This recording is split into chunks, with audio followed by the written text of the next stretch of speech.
every other primate on Earth is covered in fur. Chimpanzees, gorillas, orangutans, baboons. Every single one of our closest relatives walks around wrapped in a coat of thick hair that covers almost their entire body.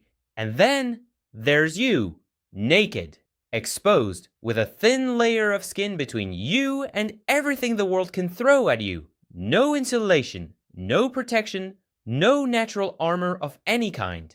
You are the only primate on Earth that looks like this, and for a long time, nobody could explain why. Because on the surface, it makes no sense. Fur keeps you warm. Fur protects you from the sun. Fur protects you from insects and parasites and scratches and cuts. Every reason to keep it is obvious. The reason to lose it is not, until you understand what your ancestors were trying to do. And then it becomes the most logical thing in the history of evolution. It starts about 1.6 million years ago. Your ancestor is Homo erectus.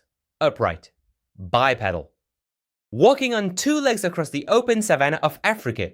And the savanna is hot, not uncomfortable hot, lethally hot, the kind of heat that kills. The sun hammers down from directly overhead for hours every day. The ground radiates heat back up. There is no shade, no shelter, just open grassland in every direction and a sun that does not stop. Every other animal in that savanna has the same problem. The lions, the antelope, the zebras, all of them overheat during the hottest part of the day. They slow down, they find shade, they stop moving and wait for the temperature to drop. And this is exactly what your ancestors realized they could exploit, because humans found a solution that no other animal had, and that solution changed everything. You have approximately 5 million sweat glands. A chimpanzee has almost none by comparison. This is not a small difference. This is the difference between an engine that overheats and shuts down and an engine that can run indefinitely. When you sweat, your body is doing something extraordinary. It is turning itself into a cooling machine. Water moves to the surface of the skin, it evaporates, and evaporation pulls heat away from the body with it. Efficiently, continuously, as long as you keep sweating, you keep cooling, and you can keep sweating for hours, in temperatures that would kill almost any other large animal on Earth. But there is one problem. Fur gets in the way. Thick fur traps the sweat against the skin. It prevents evaporation. It turns your cooling system into a sauna. The fur that kept your ancestors warm in the forest became the thing that was killing them on the savanna. So it went, not overnight, over hundreds of thousands of years. The individuals who sweated more efficiently survived longer, had more children. And slowly the fur disappeared and the sweat glands multiplied, and a naked ape stood on the savanna and could do something no predator could do: run in the midday heat. This is called persistence hunting, and it is one of the most remarkable things your species ever learned to do. You find an animal, a large one, an antelope, a wildebeest. You don't try to outrun it in a sprint. You can't. Almost nothing alive can outrun a healthy antelope in a sprint. You just follow it at a steady jog for hours. In the hottest part of the day, the animal runs, it overheats, it stops to rest, you keep moving, it runs again, it overheats again, you keep moving. Eventually the animal's body temperature rises so high that it can no longer stand. It collapses, and you walk up to it. Researcher Louis Liebenberg documented this practice among the Sand people of the Kalahari in the 1980s. He watched hunters track and run down kudu in temperatures above 40 degrees Celsius. The hunters were exhausted, but the kudu was dead from heat. The naked skin wasn't a weakness, it was the weapon. But losing the fur created a new problem immediately. Two of them, actually. The first one is obvious: cold. Fur keeps you warm at night. The African savanna gets cold after dark. Very cold. A naked animal with no insulation loses body heat fast, and your ancestors had to solve this problem quickly or die of hypothermia in the same environment where they were thriving during the day. The solution was fire, and later clothing made from the animals they hunted. But before fire and before clothing, there was something simpler and older. The same solution humans always found when the world got dangerous. They got close to each other. Bodies pressed together generate heat. A group of naked humans sleeping in a pile stays warm enough to survive a cold African night. The loss of fur pushed humans even closer together, made the group even more essential to survival. made isolation even more lethal than it already was. The second problem was the sun itself. Fur protects skin from ultraviolet radiation.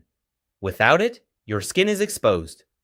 And UV radiation at the equator is intense enough to cause serious damage. It breaks down folate in the blood. Folate is essential for healthy fetal development.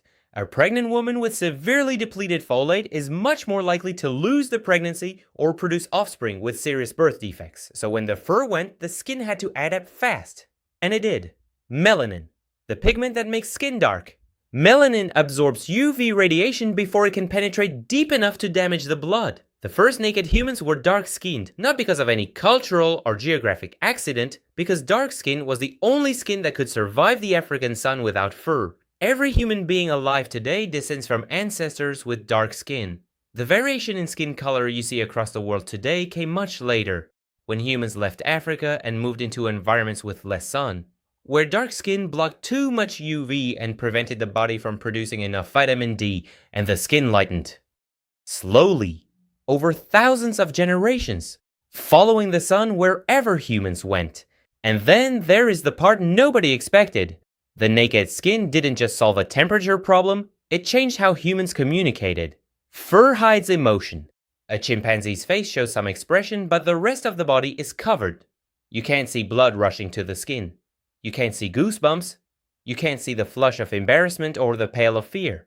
Naked skin made all of this visible. Suddenly, the body became a communication device. Blushing became a signal. Goosebumps became readable. The physical expression of emotion became available to everyone in the group in a way it had never been before. Researchers believe this visibility of emotion accelerated the development of human social intelligence. When you can see what someone is feeling on their skin as well as their face, you have far more information about their internal state. And humans who were better at reading that information were better at navigating the complex social world of the group, which meant they survived better, had more children, and slowly the species that lost its fur became the species that understood each other better than any animal on Earth. You are naked because your ancestors needed to run in the heat of the day while everything else stopped moving. Because the cooling system that made them the most dangerous hunters on the savannah only worked without the fur that every other primate kept. You are naked because 5 million sweat glands were worth more than any coat of hair ever grown. And everything that came after that, the dark skin, the fire, the clothing, the social intelligence built on visible emotion, all of it traces back to one animal standing on an open plain 1.6 million years ago, getting hotter and hotter and surviving anyway, while everything around it overheated and collapsed. Your nakedness is not a flaw in the design, it is the design. It is the thing that made everything else possible, including the fact that you are here right now reading this in whatever you decided to wear today, because somewhere in your ancestry something decided that fur was holding it back, and let it go, and change the world.